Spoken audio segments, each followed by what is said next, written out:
कई बार ऐसा होता है कि प्रवचन तो सभी एक ही सुनते हैं, पर उसका मतलब सब लोग अलग अलग निकालते हैं। जिसकी जितनी ज्ञान पाने की क्षमता होती है, वो उतना ही ज्ञान पा सकता है। इस कहानी मन की झोली short inspiring story in Hindi में उसी के बारे में बताया गया है।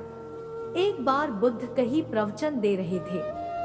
अपने प्रवचन खत्म करते हुए उन्होंने आखिर में कहा, जागो, समय हाथ से निकला जा रहा है। सभा विसर्जित होने के बाद उन्होंने प्रिय शिष्य आनंद से कहा, चलो थोड़ी देर घूम कर आते हैं। आनंद बुद्ध के साथ चल दिए। अभी वे विहार के मुख्य दरवाजे तक ही पहुंचे थे कि एक किनारे रुक कर खड़े हो गए। प्रवचन सुनने आए लोग एक एक कर बाहर निकल रहे थे, इसलिए भीड़ हो गई थी। अचानक उसमें से निकलकर एक स्त्री गौतम बुद्ध से मिलने आई।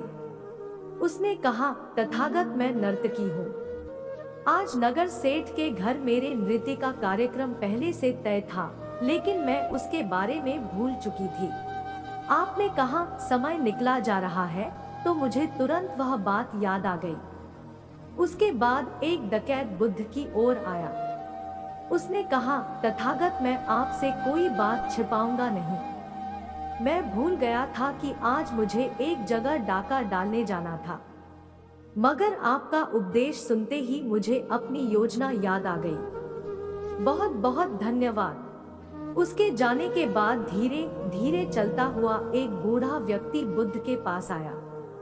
उस वृद्ध व्यक्ति ने कहा, जिंदगी भर दुनियादारी की चीजों के पीछे भागता रहा। अब मौत का सामना करने का दिन नजदीक आता जा रहा है।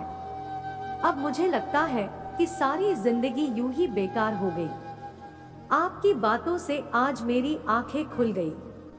आज से मैं अपने सारे दुनियावी मोह छोड़कर निर्वाण के लिए प्रयास करना चाहता हूँ। जब सब लोग चले गए तो बुद्ध ने कहा, देखो आनंद, प्रवचन मैंने एक ही दिया, लेकिन हर किसी ने उसका अलग अलग मतलब निकाला। जिसकी जितनी झोली होती है, उतना ही दान वह समेट पाता है।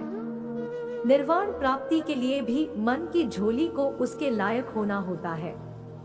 इसके लिए मन का शुद्ध होना बहुत जरूरी है। अगर आपको हमारी स्टोरी मन की झोली short inspiring story in Hindi अच्छी लगी हो तो अपने दोस्तों के साथ भी शेयर कीजिए और कमेंट में जरूर बताइए कि कैसी लगी हमारी ये कहानी।